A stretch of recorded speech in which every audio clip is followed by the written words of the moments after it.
suracadémique. Du coup, dañuy def des formations sur la pratique et l'insertion professionnelle. Donc, beaucoup de ces raisons aussi au Sénégal parce que dañu doon développer ay cours en ligne. Et dama bëggoon def le dernier cours en présentiel ak ñoom. Parce que soo koy def en ligne c'est intéressant, mais dama ko bëggoon def en présentiel. Dañuy def des formations sur la pratique et l'insertion professionnelle. Parce que Sénégal dañuy jàngal lépp, mais duñu jàngale. En tout cas ñu si bëri nan ngay amee xëy ak boo amee xëy nooy def ba toog fa. Même entretien d'embauche bi sax. duñ la ko jàngal dafa am noo koy préparer. Donc du coup sur ces modules là yi nga xam ne dañ koy développer 3 modules principalement. Le premier module sera axé sur le développement personnel, donc le fait d'explorer et d'exploser, on va dire, son potentiel. Le deuxième module sera axé sur le fait de connaître, on va dire, son environnement professionnel, donc le monde professionnel, de connaître ses droits, de connaître ses devoirs en tant que stagiaire, en tant que travailleur, de connaître les types de contrats qui existent dans le Code du travail sénégalais. Le troisième module plutôt sera axé sur l'esprit entrepreneurial. Pratique. Parce que beaucoup de théorie, c'est intéressant, mais il faut que je nie. Finalité bi ñuy jàng yépp c'est pour am liggéey. Bien sûr. Boo nekkee université école boo mënti nekk li ngay viser mooy après insertion professionnelle. Mais duñu leen jàngal nag comment s'insérer. On sera à Dakar, donc on se déplacera jusqu'à Dakar pour le dernier cours.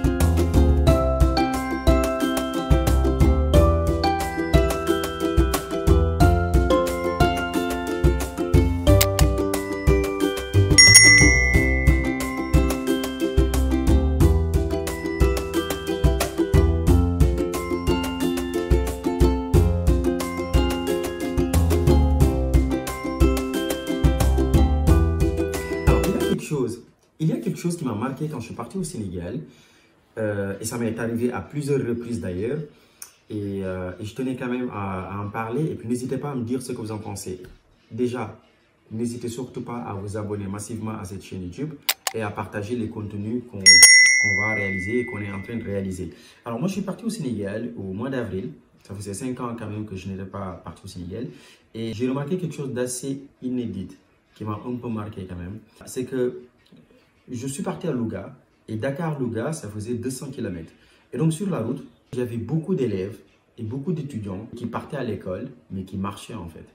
Et la première chose, malheureusement, je n'ai pas les images, mais je me rappelle avoir déjà ramassé un étudiant qui partait à l'université de Thiès, mais l'université qui, en tout cas, il y a une espèce de succursale qui est vers la sortie de Thiès. Et donc le gamin, il venait de Thiès en fait. Et donc moi, j'ai pris le contournement de Thiès pour aller à Louga et je l'ai pris vers, je pense, l'école polytechnique.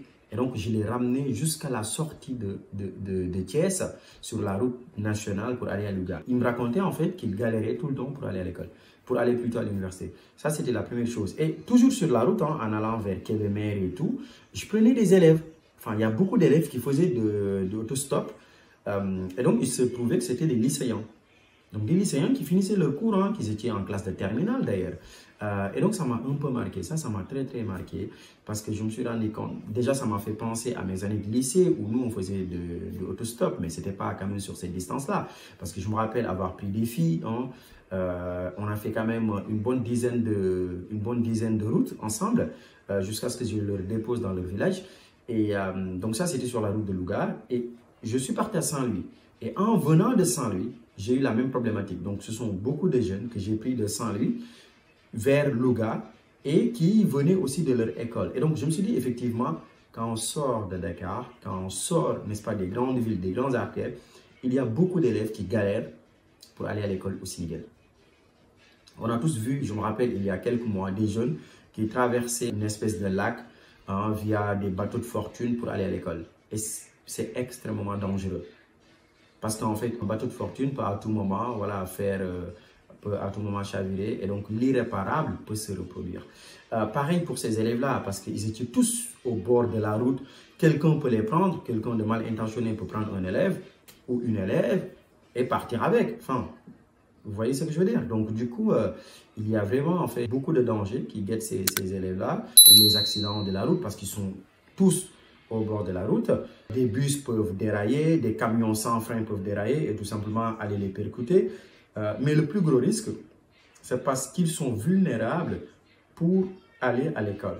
Enfin, ils sont vulnérables, ils sont vraiment vulnérables, ça veut dire qu'ils peuvent rater des cours, tout simplement. Il y en a certains, il n'y a pas de transport en commun. Et du coup, il y a une des filles qui me disait que lorsqu'elle a cours à 10 heures, elle se réveille vers le coup de 9 heures ou 8 heures en espérant voilà, avoir une voiture qui va l'amener. Et donc, si la personne, en tout cas l'élève n'a pas de voiture, elle va rater, n'est-ce pas, son cours ce jour-là. Et je me rappelle quand je l'ai pris ce jour-là, la personne était en retard pour son cours. Donc, je pense qu'on gagnerait beaucoup.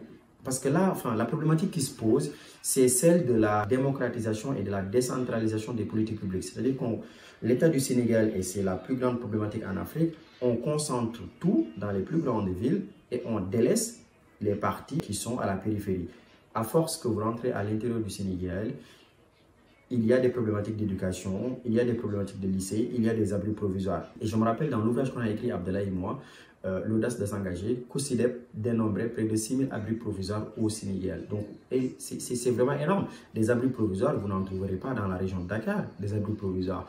Limite dans la région de Thiès, vous n'en trouverez pas. Donc, c'est en allant dans le fond du Sénégal que vous trouverez des conditions dérisoires, des conditions d'études très très difficiles pour des Sénégalais qui, à la base, devraient être sur le même pied d'égalité que le Dakarois sénégalais qui est à Dakar, tout simplement.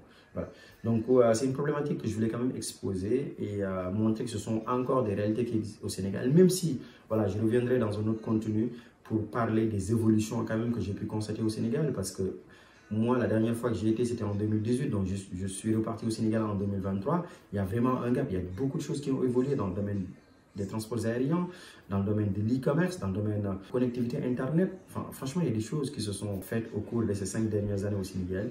Mais encore une fois, dans le domaine éducatif, quand on dit qu'il y a dans notre budget près de 35%, 40% est consacré à l'éducation, je pense que ça doit prendre en compte tous ces fléaux-là. Quand on construit des écoles, des lycées dans des zones qui sont un peu éloignées, je pense qu'il est très important à ce qu'on dote à ces établissements-là des moyens de locomotion, tout simplement pour leurs élèves qui habitent dans des villages, voilà, qui habitent dans la périphérie, etc. etc.